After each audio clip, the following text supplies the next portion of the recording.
जैसे कि आपको पता है कि आपकी क्लासेस स्टार्ट हो चुकी हैं और आपको उम्मीद है कोर्स आउटलाइन भी मिल चुकी होंगी। और मुझे जो कोर्स मिला है उसमें इलेक्ट्रोमैग्नेटिक थ्योरी है। तो मैं आपको यहाँ पे इलेक्ट्रोमैग्नेटिक थ्योरी के का सबसे पहले कोर्स की आउटलाइन मैं आपको बताता चलूँ। इसमें हमारे पास यहाँ पे 4 चैप्टर हैं। इसका चैप्टर नंबर 1 जो है इलेक्ट्रोस्टैटिक है। ये हमारे पास चैप्टर जो है वो फिज़िक्स की वो ब्रांच यहाँ पे हम डिस्कस करेंगे जिसमें चार्जेस को एट रेस्ट स्टडी करेंगे। जैसे कि हमारे पास कोई कॉलम लॉ है, कॉलम लॉ के अंदर भी हमारे पास 2 चार्जेस थे, एक चार्ज Q1 था, दूसरा चार्ज Q2 था। ये दोनों एट रेस्ट थे, इनको हमने स्टडी किया। इनके दरमियान हमने forces of attraction, forces of repulsion देखी। इसके बाद हमने डाइलेक्ट्रिक पढ़े, उनके दरमियान हमने जो है वो डाइपोल मोमेंट देखा। ये सारा जो है वो हम इस चैप्टर के अंदर स्टडी करेंगे। दूसरा जो हमारा चैप्टर है वो equation of Poisson's and Laplace equations है, इनके बारे में हम यहाँ पे जो है वो स्टडी करेंगे। जबकि चैप्टर नंबर 3 जो है इलेक्ट्रिक करंट है। तो यहाँ पे अगर चार्जेस बिल्कुल एट रेस्ट हों तो चैप्टर नंबर 1 है इलेक्ट्रोस्टैटिक। अगर चार्जेस मूव करना शुरू कर दें तो इसको हम इलेक्ट्रिक करंट कहते हैं। तो यहाँ पे हमने सारा देखना है कि 2 वायर्स हैं, इस वायर्स के अंदर से अगर करंट पास हो रहा है तो क्या इनके दरमियान फोर्सेस ऑफ अट्रैक्शन आती है, फोर्सेस ऑफ रिपल्शन आती है। इनके दरमियान फोर्सेस ऑफ अट्रैक्शन और रिपल्शन किस वजह से प्रोड्यूस होती है? मैग्नेटिक फील्ड की वजह से होती है। जैसे कि आपको इसके बारे में थोड़ा सा आइडिया होगा, लेकिन यहाँ पे हमने कम्प्लीटली जो है इसको यहाँ पे स्टडी करना है। उसके बाद हमारा लास्ट जो चैप्टर है, चैप्टर नंबर 4 है मैग्नेटिज्म। मैग्नेटिज्म के अंदर हम यहाँ पे मैग्नेटिक फील्ड के बारे में पढ़ेंगे। तो ये आपका सारा जो है वो कोर्स आउटलाइन है। तो इसका जो सबसे पहला चैप्टर है वो यहाँ पे स्टार्ट करने जा रहे हैं, जो कि इलेक्ट्रोस्टैटिक है। ये चैप्टर नंबर 1 है। इसमें सबसे पहले जो है वो आपको मैं बताऊंगा कि व्हाट इज़ चार्ज। चार्ज क्या है? चार्ज बेसिकली किसी भी मटेरियल का, बॉडी का या पार्टिकल की प्रॉपर्टी होती है जो कि इलेक्ट्रिक इफेक्ट और मैग्नेटिक इफेक्ट प्रोड्यूस करती है। उसके बाद हमारे पास where do charges come from, ये चार्जेस कहाँ से आते हैं। ये हमारे पास जैसा कि पता है कि कोई भी मटेरियल है या कोई भी पार्टिकल है वो हमारे पास कैसे बनता है? एटम के मिलने से। एटम की अगर हम बात करें, एटम का साइड पे मैं ये डायग्राम भी शो की हुई है। ये एटम जो है वो कब कंप्लीट होता है? जब इसका न्यूक्लियस हो और इसके अराउंड जो है वो शेल्स हों। आपको पता है न्यूक्लियस के अंदर जो है वो प्रोटॉन और न्यूट्रॉन्स होते हैं, जबकि इसके बाहर वैलेंस शेल में इलेक्ट्रॉन्स मौजूद होते हैं। तो प्रोटॉन जो है इसके ऊपर पॉजिटिव चार्ज होता है, इलेक्ट्रॉन के ऊपर नेगेटिव चार्ज होता है, जबकि न्यूट्रॉन है ये न्यूट्रल होता है। तो ये सारे मिलके जो है वो हमारे पास एक एटम बनाते हैं। जबकि एटम की बात अगर हम करें तो इसके न्यूक्लियस के अंदर जितने पॉजिटिव चार्ज वाले प्रोटॉन होते हैं उतने ही नेगेटिव चार्ज वाले इलेक्ट्रॉन इसके वैलेंस शेल में जो है वो मूव कर रहे होते हैं।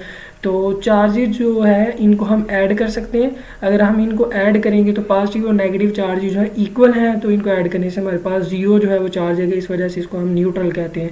तो ये हमारे पास जो है वो चार्ज के बारे में है। उसके बाद ये अगर हम यहाँ पे इसकी डेफिनेशन करें, इलेक्ट्रोस्टैटिक जो है ये फिज़िक्स की वो ब्रांच है जिसमें हम स्टैटिक चार्जेस को स्टडी करेंगे, जिसमें हम एट रेस्ट चार्जेस को स्टडी करेंगे। जैसे कि मैं पहले भी आपको यहाँ पे बता चुका हूँ। कुछ इंपॉर्टेंट पॉइंट्स हैं चार्जेस को लेके। सबसे जो पहला पॉइंट है वो इलेक्ट्रिफिकेशन है। इलेक्ट्रिफिकेशन जो है वो हमारे पास है कि चार्जेस की मूवमेंट की वजह से, इलेक्ट्रॉन की ट्रांसफ़र होने की वजह से, लेट अस कंसीडर इलेक्ट्रॉन एक बॉडी से दूसरी बॉडी, एक बॉडी से जो है वो ट्रांसफ़र हो जाता है, मतलब वहाँ से वो निकल के बाहर चला जाता है। तो उस वजह से उसके ऊपर जो है वो पॉजिटिव चार्ज आता है या नेगेटिव चार्ज आता है। ये हम यहाँ पे नेक्स्ट जो है वो स्टडी करते हैं। ये नीचे मैंने इसके बारे में 2 पॉइंट लिखे हैं कि if electrons are transferred from a body then the deficiency of electrons make the body positive. अगर इलेक्ट्रॉन किसी बॉडी को छोड़ के जाएंगे, ट्रांसफ़र होंगे, तो वहाँ पे डेफिशिएंसी ऑफ इलेक्ट्रॉन्स होंगे, इलेक्ट्रॉन्स की कमी हो जाएगी, जिसकी वजह से उस बॉडी के ऊपर जो है वो पॉजिटिव चार्ज आ जाएगा। जबकि if the electrons are gained, अगर कोई बॉडी इलेक्ट्रॉन को हासिल करती है by a body then the excess of a electron make the body negative. तो इस केस में हमारे पास जो है उसके ऊपर नेगेटिव चार्ज आता है। नेक्स्ट जो इसका दूसरा पॉइंट है वो हमारे पास दिया हुआ है कि ये जो पॉजिटिव चार्ज और नेगेटिव चार्ज क्रिएट किस वजह से होते हैं।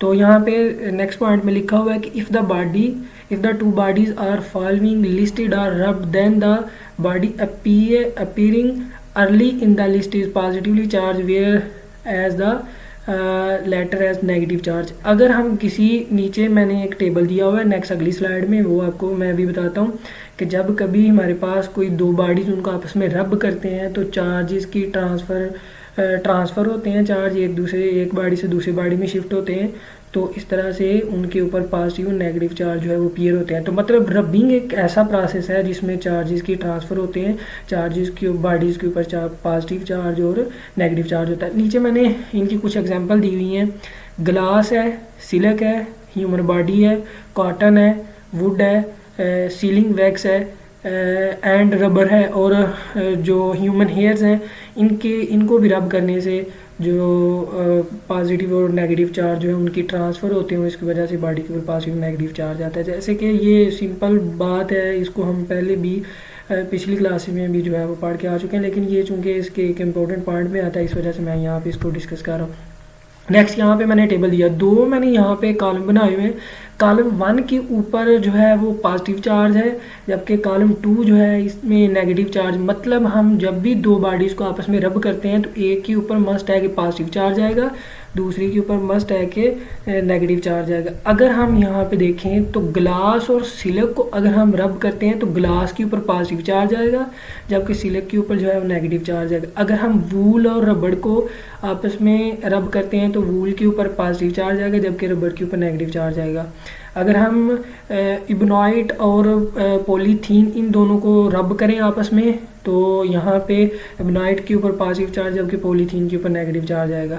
अगर हम ड्राई हेयर और कम्ब को, अगर हम बालों के अंदर जो कंघी चलाते हैं उसकी मदद से अगर हम देखें तो वहाँ पे भी चार्ज जो है वो ट्रांसफ़र होते हैं, और ड्राई हेयर जो है उनके ऊपर पॉजिटिव चार्ज आ जाता है, जबकि जो कम्ब है उनके ऊपर नेगेटिव चार्ज आता है। तो हमें यहाँ पे ये इसके इम्पोर्टेंट पॉइंट में हमने यहाँ पे पढ़ लिया कि जब भी कभी चार्जेस को हम इस तरह से रब करते हैं तो इस दौरान जो है उनके ऊपर पॉजिटिव और नेगेटिव चार्ज आता है। नेक्स्ट ये प्रॉपर्टी ऑफ चार्जेस की प्रॉपर्टी क्या है। जैसे कि हमें पता है कि there are two types of charges, namely positive and negative. हमारे पास दो किस्म के ही सिर्फ चार्जेस हैं, एक के ऊपर पॉजिटिव है और दूसरा नेगेटिव है। Like charges repel and unlike charges attract each other. जैसे कि दो सेम चार्जेस, मतलब पॉजिटिव चार्ज अट्रैक्ट करता है, जबकि पॉजिटिव और negative charge they are unlike charges, तो ये जो है वो अट्रैक्ट करेंगे। Charges are scalar quantity. हमारे पास ये चार्जेस जो है ये प्रॉपर्टी होती है किसी भी मटेरियल की या किसी भी पार्टिकल की, तो ये वेक्टर क्वांटिटी नहीं है, ये एक स्केलर क्वांटिटी है। चार्जेस आर एडिक्टिव इन नेचर। चार्जेस को हम ऐड कर सकते हैं, जैसे कि हमारे पास एक बॉडी है, उसके ऊपर हमने सबसे पहले 5 कॉलम पॉजिटिव चार्ज प्लेस किया, उसके बाद हमने 2 कॉलम मज़ीद उसमें ऐड कर दिया, और वहाँ पे हमने साथ ही -3 कॉलम जो है वो चार्ज उसके ऊपर जब ऐड किया, तो वहाँ पे टोटल अगर हम चार्ज देखेंगे तो +4 कॉलम चार्ज होगा। मतलब क्या है कि हम चार्जेस जो है ये एक को ऐड कर सकते हैं। स्केलर क्वांटिटी है तो ये सिंपल मेथड से ऐड होंगे, जैसे किसी भी हम नंबर को जो है वो ऐड कर सकते हैं। Charges are quantized. चार्जेस की एक फिक्स वैल्यू होती है। Electric charge exist in discrete packet rather then in continuous amount. ये जो हमारे पास चार्जेस हैं ये क्वांटाइज्ड स्टेट में होते हैं, ये डिस्क्रीट पैकेट में होते हैं, ना कि कॉन्टीन्यूस स्टेट में। जैसा कि हम यहाँ पे देख सकते हैं कि एक इलेक्ट्रॉन के ऊपर या एक प्रोटॉन के ऊपर जो मौजूद चार्जेस होते हैं उसकी वैल्यू दी हुई है 1 = 1.6 × 10⁻⁹ कॉलम जो है उसके ऊपर चार्ज होता है। जबकि हम किसी भी मटेरियल के ऊपर या किसी भी मीडियम के ऊपर हम टोटल चार्ज देखना चाहते हैं तो वो प्लस हो सकता है या माइनस हो सकता है।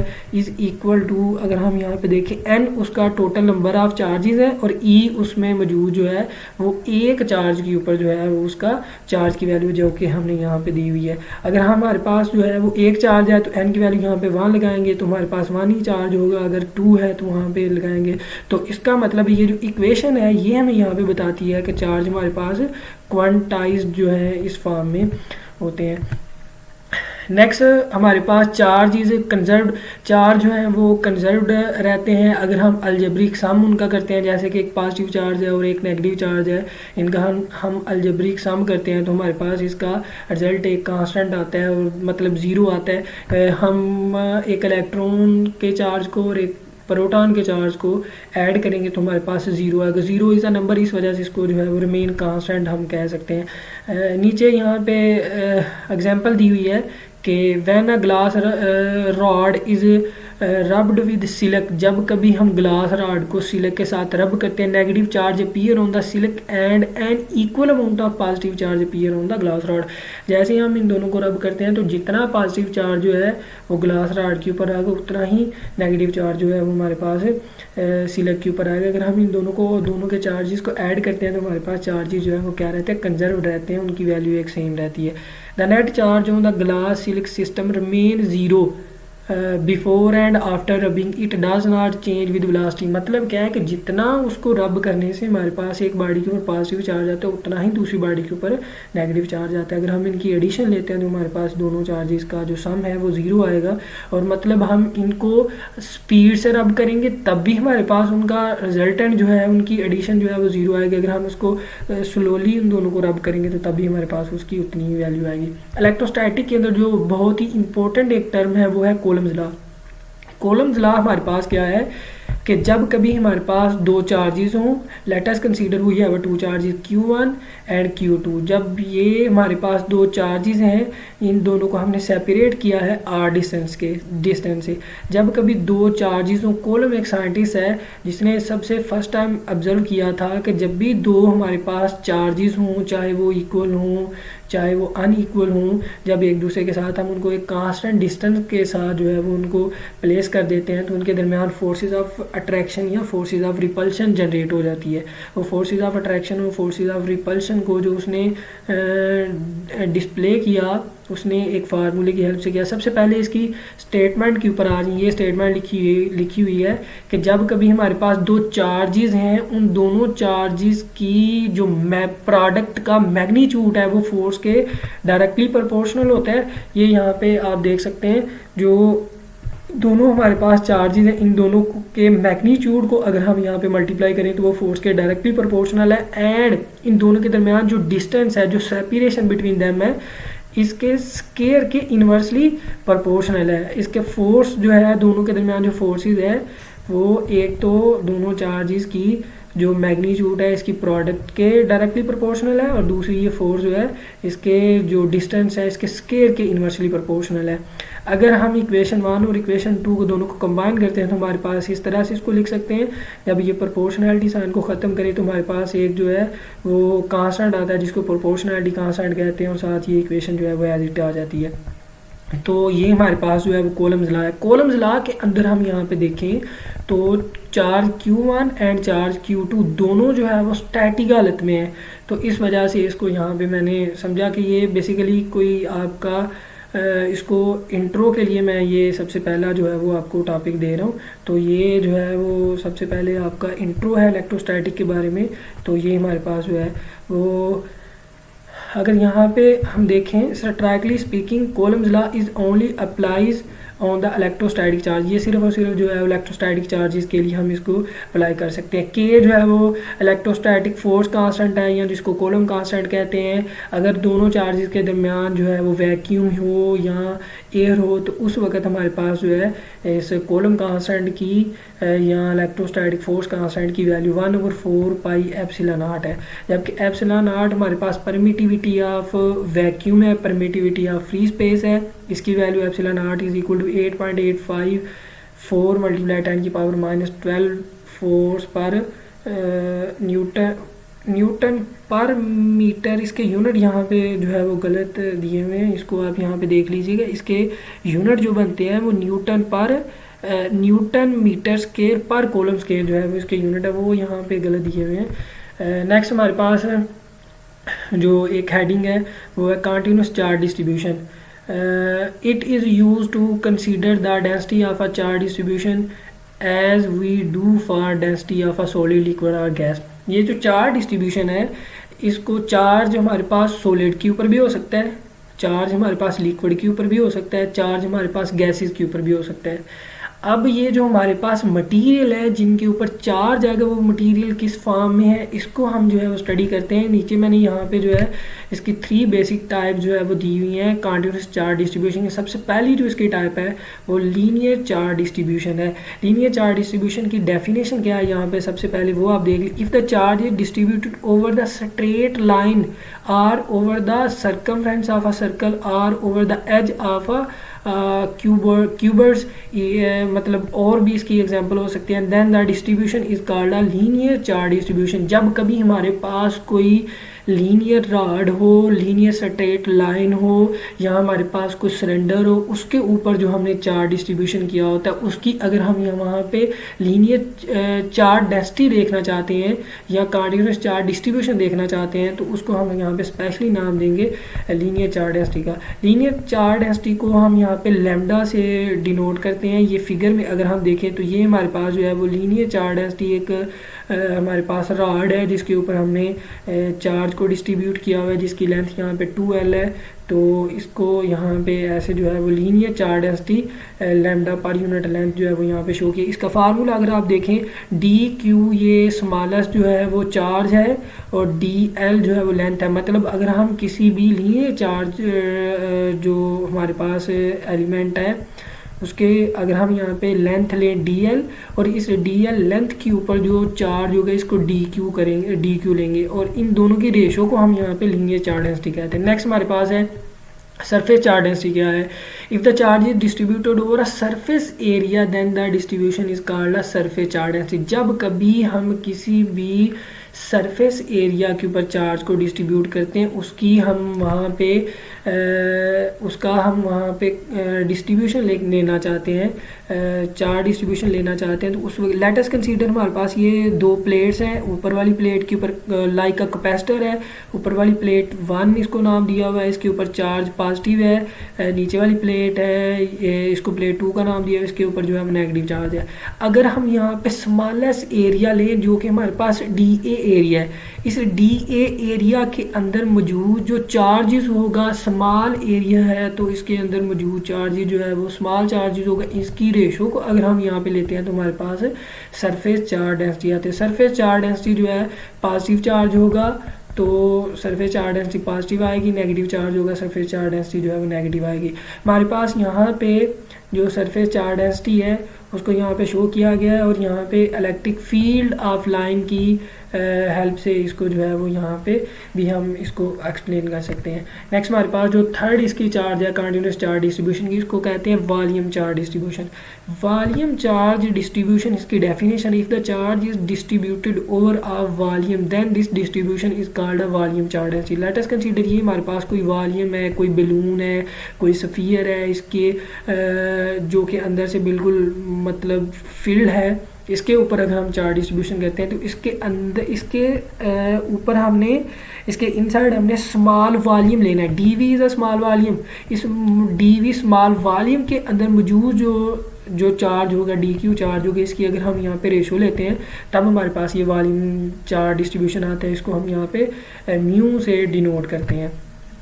नेक्स्ट हमारे पास है method of a charging of a body. Body को हम कितने मेथड के साथ जो है वो चार्ज कर सकते हैं। सबसे पहले एक मेथड तो हम पढ़ चुके हैं कि बाय रबिंग प्रोसेस है और अदर प्रोसेस से भी आप इसको जो है वो चार्जिंग इसकी कर सकते हैं। सबसे पहले बाय फ्रिक्शन मेथड है, बाय कंडक्शन मेथड है, हमारे पास बाय इंडक्शन मेथड है, बाय थर्मियोनिक एमिशन की हेल्प से भी हम जो है इसको चार्ज कर। थर्मियोनिक एमिशन क्या है, जब भी किसी मटेरियल्स को हम बहुत ज़्यादा हीटअप करते हैं तो उसके अंदर मौजूद इलेक्ट्रॉन निकल जाते हैं। तो जितने इलेक्ट्रॉन वहाँ पे जाएंगे वहाँ पे उतने जो है वो पॉजिटिव चार्ज क्रिएट हो जाएगा। तो ये भी एक प्रोसेस है। उसके बाद फोटो इलेक्ट्रिक इफेक्ट क्या है। फोटो इलेक्ट्रिक इफेक्ट जो है वो बच्चों आपने पहले पढ़ा होगा कि जब भी कोई हमारे पास मेटल प्लेट हो और वो उसके ऊपर जब कभी हम लाइट फॉल करते हैं तो उसकी सरफेस से इलेक्ट्रॉन निकलते हैं। इलेक्ट्रॉन निकलेंगे तो इलेक्ट्रॉन की यहाँ पे ट्रांजिशन होगी, तो इन दैट केस भी हमारे पास वहाँ पे चार्जिंग जो है वो प्रोड्यूस होगा। बाय फील्ड एमिशन है, जब कभी किसी मटेरियल्स को हम in the presence of a field रखते हैं, चाहे वो इलेक्ट्रिक फील्ड है चाहे वो मैग्नेटिक फील्ड है, ये फील्ड उनके अंदर मौजूद चार्जेस के ऊपर जो है वो इफेक्ट डालता है, तो इसकी वजह से वहाँ पे जो है वो इलेक्ट्रॉन की जो है वो रिप्लेसमेंट होती है। तो इन दैट केस भी हमारे पास जो है वो बॉडी के ऊपर जो है चार्ज प्रोड्यूस होता है। नेक्स्ट वे थैंक। ये हमारा आज का जो टॉपिक था ये कोर्स आउटलाइन के अंदर मौजूद नहीं है, लेकिन ये मेरे ख्याल में जो हम इलेक्ट्रोमैग्नेटिक थ्योरी जो चैप्टर कर रहे हैं इसके अंदर जो हमारा पहला जो चैप्टर है इलेक्ट्रोस्टैटिक, इसको समझने के लिए ये सारी चीज़ों को बताना जो है वो बहुत ज़रूरी है। चूँकि कॉलम लॉ हमने पढ़ा है, कॉलम लॉ जो है वो सिर्फ और सिर्फ स्ट्रैटली स्पीकिंग अगर हम बात करें तो ये सिर्फ और सिर्फ जो है वो एट रेस्ट चार्जेस के ऊपर ही अप्लाई होता है। अब ये सारा कोर्स जो है जी, थैंक यू, अल्लाह हाफिज़।